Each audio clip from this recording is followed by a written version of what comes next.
name is Samantha Mathews, and this is my English to ASL interpretation and part 1 video of my admissions into your online interpreting program.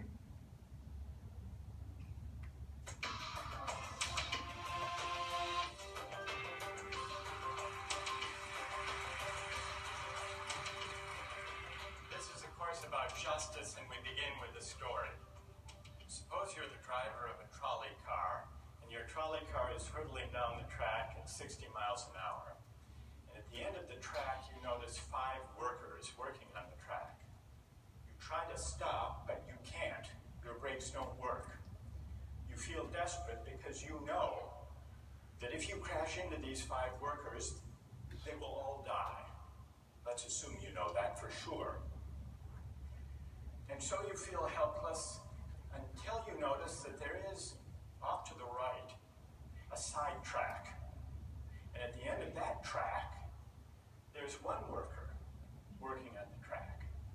Your steering wheel works, so you can turn the trolley car, if you want to, onto the side track, killing the one, but sparing the 5.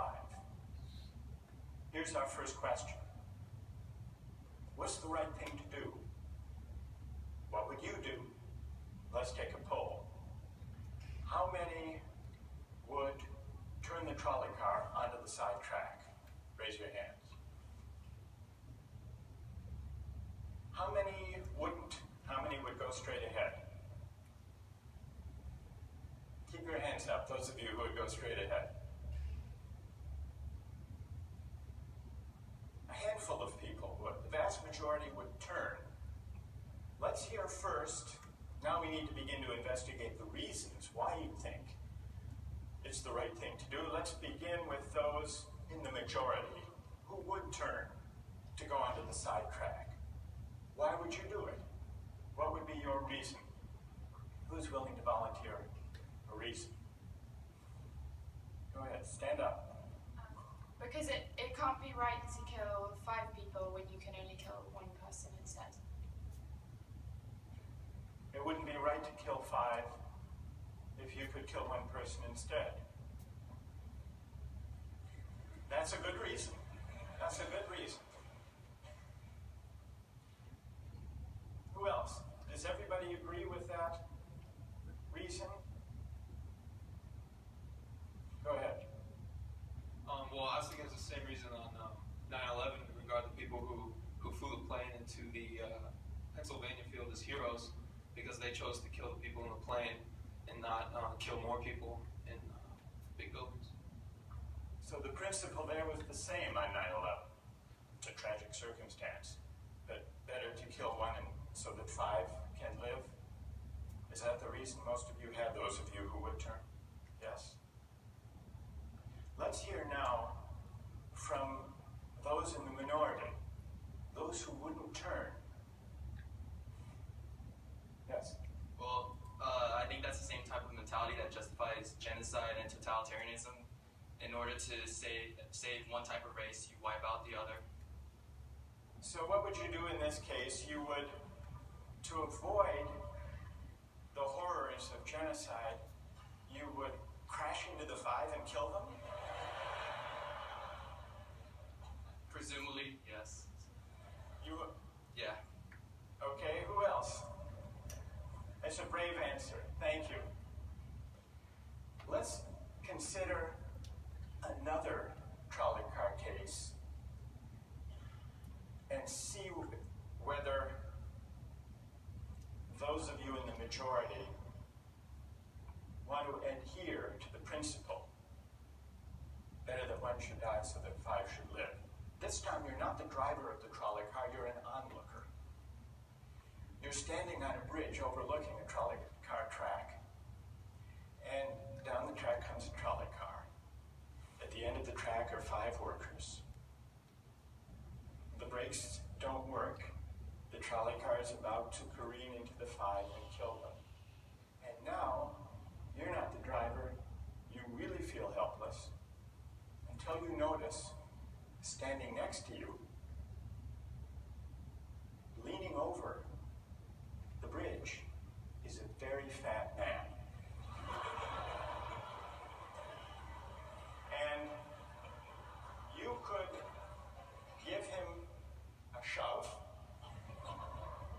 would fall over the bridge, onto the track,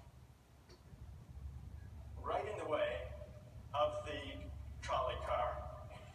He would die, but he would spare the 5. Now,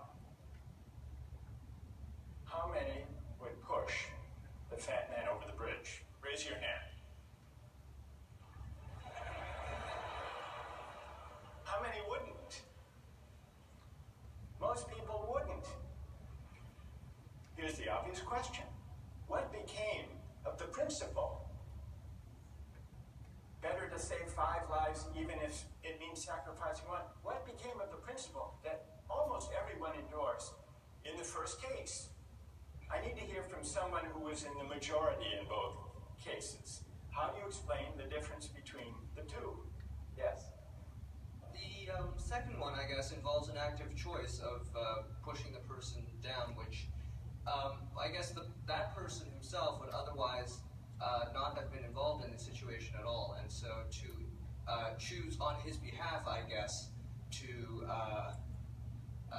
involve him in something that he otherwise would have escaped is, I guess, more than what you have in the first case, where the 3 parties, the driver and the 2 sets of workers, are already, I guess, in the situation.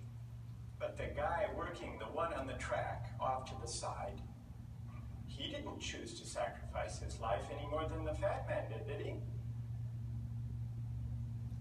That's true, but he was on the tracks, and this guy was on the bridge.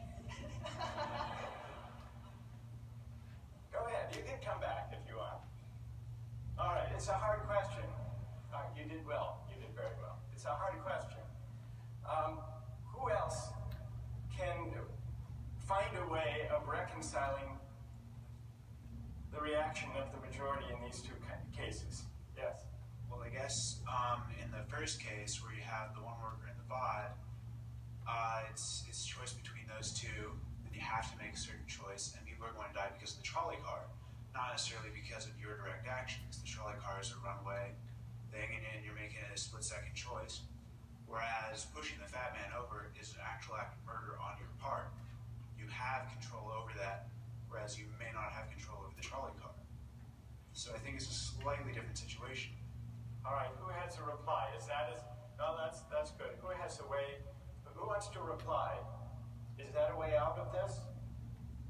I don't think that's a very good reason, because you choose to, it's either way you have to choose who dies, because you either choose to turn and kill the person, which is an active conscious thought to turn, or you choose to push the fat man over, which is also an active conscious action. So either way you're making a choice. Do you want to reply? Well, I'm not really sure that that's the case. It just still seems kind of different, the act of actually pushing someone over onto the tracks and killing him. You are actually killing him yourself.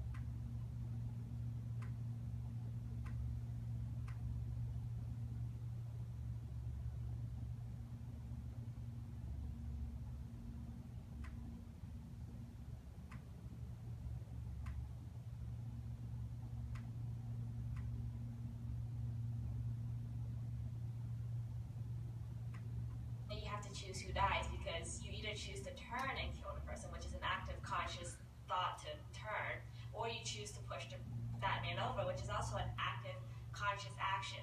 So either way you're making a choice. Do you want to reply?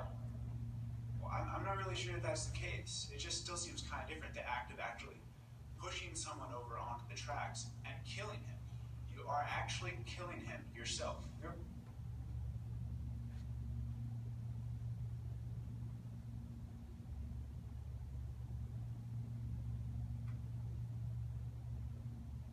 Whereas you may not have control over the trolley car.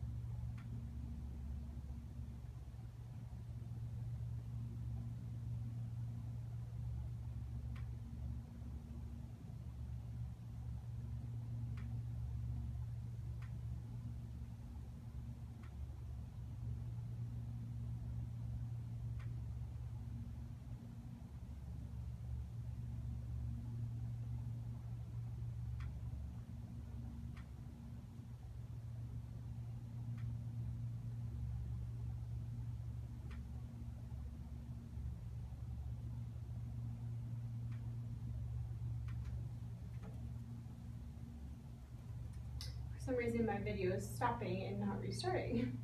So I'm trying to figure that out real quick.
I think I found an alternate video I can use.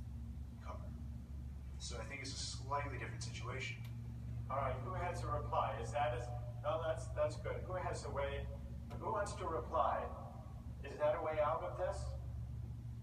I don't think that's a very good reason because you choose to. It's either way you have to choose who dies because you either choose to turn and kill the person, which is an active conscious thought to turn, or you choose to push the fat man over, which is also an active conscious action. So either way, you're making a choice. Do you want to reply? Well, I'm not really sure that that's the case. It just still seems kind of different, the act of actually pushing someone over onto the tracks and killing him.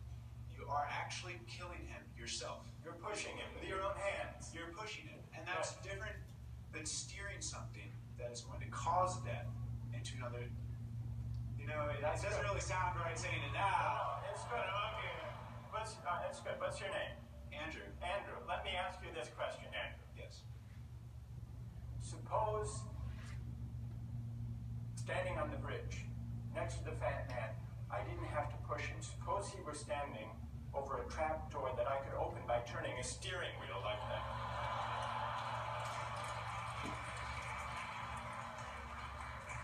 Would you turn? For some reason, that still just seems more wrong.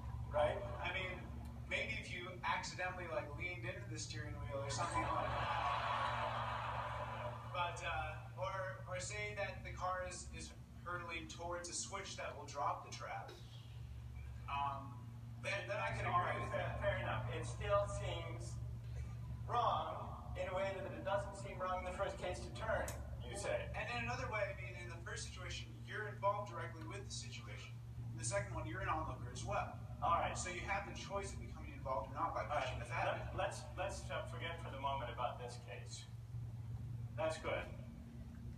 Let's imagine a different case. This time you're a doctor in an emergency room, and 6 patients come to you. They've been in a terrible trolley car wreck. 5 of them sustained moderate injuries. 1 is severely injured. You could spend all day caring for the 1 severely injured victim. But in that time, the 5 would die. Or you could look after the 5, restore them to health, but during that time, the 1 severely injured person would die. How many would save the 5? Now is the doctor. How many would save the 1? Very few people. Just a handful of people. Same reason, I assume. 1 life versus 5?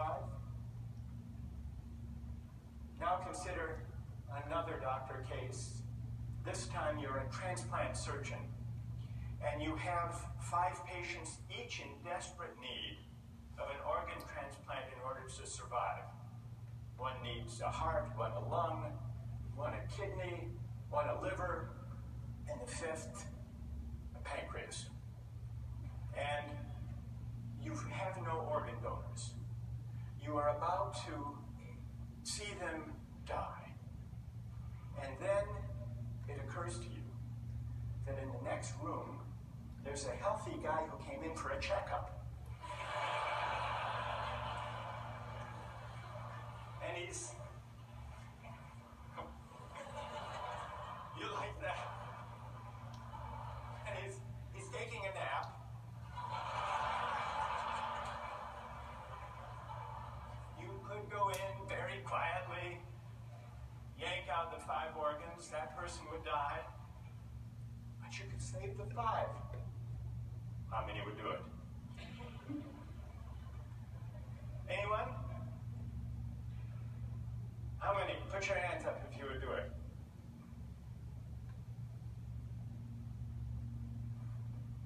Anyone in the balcony? You would? Be careful, don't lean over too much. How many wouldn't? All right, what do you say? Speak up in the balcony, you who would yank out the organs. Why? I'd actually like to explore a slightly alternate possibility of just taking the one of the 5 who needs an organ who dies first, using therefore healthy organs to save the other 4. That's a pretty good idea. That's a great idea. Except for the fact that you just wrecked the philosophical point.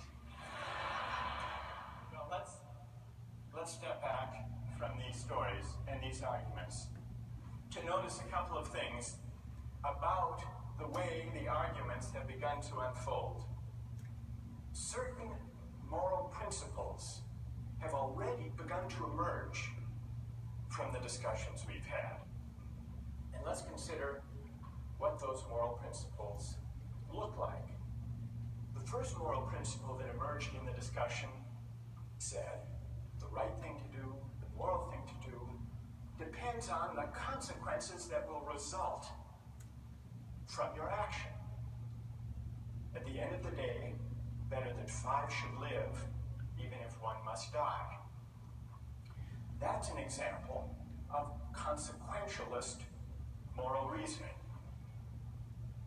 Consequentialist moral reasoning locates morality in the consequences of an act, in the state of the world that will result from the thing you do. But then we went a little further, we considered those other cases, and people weren't so sure about consequentialist moral reasoning. When people hesitated to push the fat man over the bridge, or to yank out the organs of the innocent patient, people gestured toward reasons having to do with the intrinsic quality of the act itself. Consequences be what they may. People were reluctant.